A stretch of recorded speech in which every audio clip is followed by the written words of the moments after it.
Welcome back to our channel My Bio Notes. So in this video we'll see about transcription in prokaryotes பத்தி பார்க்கலாம். So last videoல transcription unit அப்புறம் gene என்ன அத பத்திலாம் பார்த்தோம். இங்க prokaryotesல transcription எப்படி நடக்குது அப்படினு பார்க்கலாம்.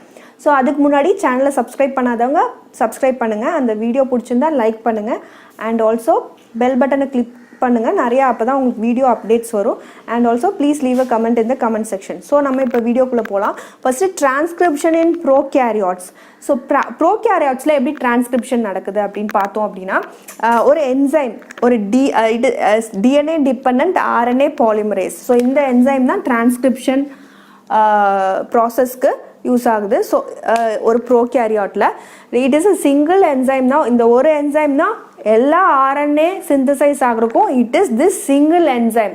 ஆல் டைப்ஸ் ஆஃப் ஆர்என்ஏ சிந்தசைஸ்க்கும் இந்த ஒரு என்சைம் தான் it is involved, and also this enzyme with another factor known as sigma factor. So in the enzyme core enzyme with the sigma factor is known as the holo enzyme.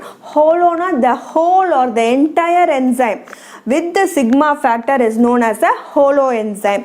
So இது sigma factor why it is sigma factor is involved in the transcription process அப்படினா the sigma factor helps in the recognition of start signal on the DNA. So it recognizes the start signal on a DNA. So ஒரு DNA ல ஒரு whole ஒரு DNA ல பார்த்தோம் அப்படினா ஒரு particular regionல தான் அந்த start site or the promoter site இருக்கும்.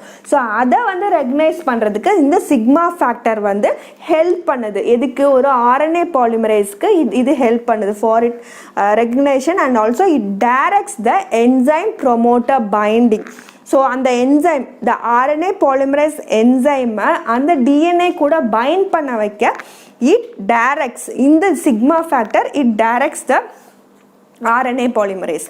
So as a whole in the whole of the transcription process oda specificity ave adu increase பண்ணுது, அது enhance பண்ணுது, which one the sigma factor.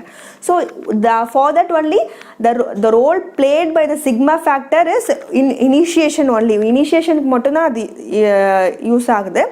But as a whole அந்த first கரெக்ட்டா போய் bind ஆனாதான் அந்த whole of the transcription தப்பு இல்லாம நடந்து முடியும். ஸோ அதுக்கே அது டைரக்ட் பண்ணுறது பைண்ட் பண்ணுறதுல ஹெல்ப் பண்ணுறதுனால ஹோலாக அந்த டிரான்ஸ்கிரிப்ஷன் ப்ராசஸ்க்கே அதுதான் வந்து ஸ்பெசிஃபிசிட்டியை இன்க்ரீஸ் பண்ணி தருது அப்படின்னு சொல்கிறாங்க.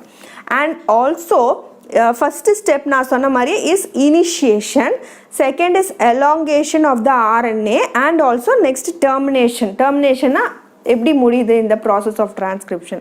ஸோ ஃபஸ்ட் இனிஷியலாக என்ன ஆகும் அப்படின்னா this as I said RNA polymerase தான் இந்த enzyme in transcription process இல்லையா.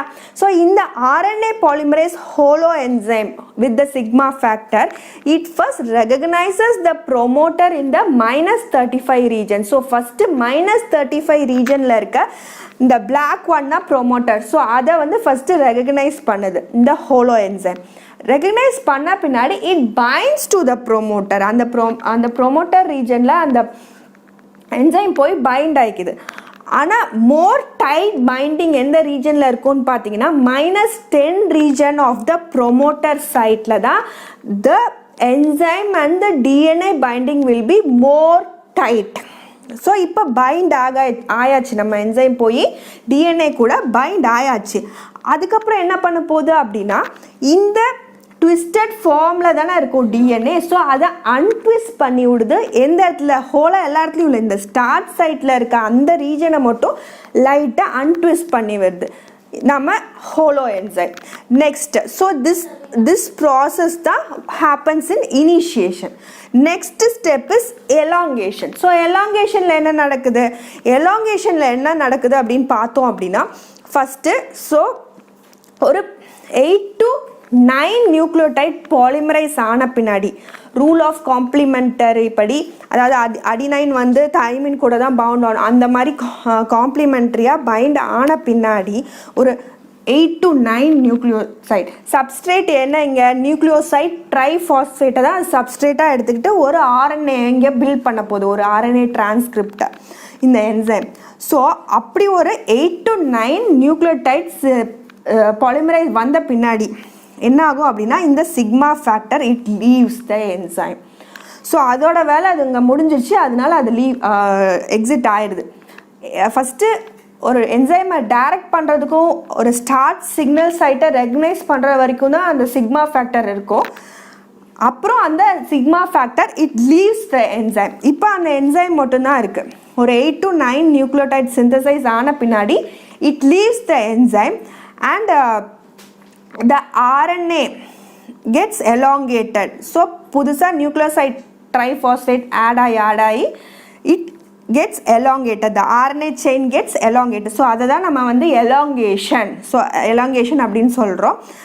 In which direction? 5' to 3' directionல. ஸோ ஆஸ் RNA polymerase வந்து 5' to 3' தான் அது வந்து சிந்தசைஸ் பண்ணும் RNAவை. ஸோ அந்த இதில் தான் வந்து this strand acts as a template strand இல்லையா. ஸோ இந்த ஸ்ட்ராண்டை டெம்ப்ளேட்டாக வச்சுக்கிட்டு new strand of RNA will be synthesized. So டெம்ப்ளேட்னா நான் சொன்ன மாதிரி முன்னாடி சொன்ன மாதிரியே it acts as a mould, ஒரு இல்லை ஒரு பேட்டர்னோட ஒரு புதுசாக நம்ம RNA சிந்தசைஸ் பண்ணுறதுக்கு இது ஒரு டெம்ப்ளேட்டாக ஆக்ட் ஆகுது. இப்போ நம்ம ஒரு ஸ்கேல் யூஸ் பண்ணுறோம், ஒரு ஸ்ட்ரெயிட் லைன் வரைகிறதுக்கு இல்லையா, அந்த இடத்துல ஒரு ஸ்கேலையோ ஒரு ruler you call it as a template for drawing a straight line.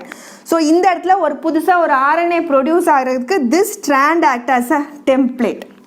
So இந்த டெம்ப்ளேட் ஸ்ட்ராண்ட்லேருந்து புதுசாக RNA எலாங்கேட் ஆகிட்டே போயிட்டுருக்கு.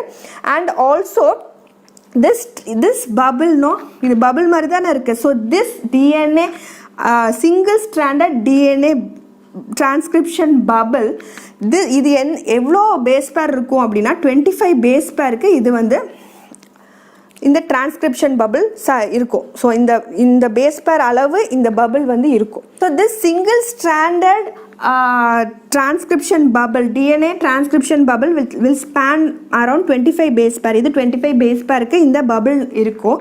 அப்புறம் ஒரு 9 bases of RNA.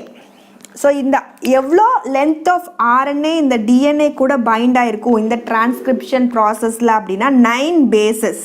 So 9 bases of RNA bound ஆகிருக்கும். Remaining part of the RNA synthesize ஆனது it will be leaving the DNA RNA அந்த ஹைப்ரிட் இது எல்லாத்தையும் வெளில வந்துட்டுருக்கும். ஸோ 9 bases வந்து பவுண்டாக இருக்கும் அந்த DNA கூட.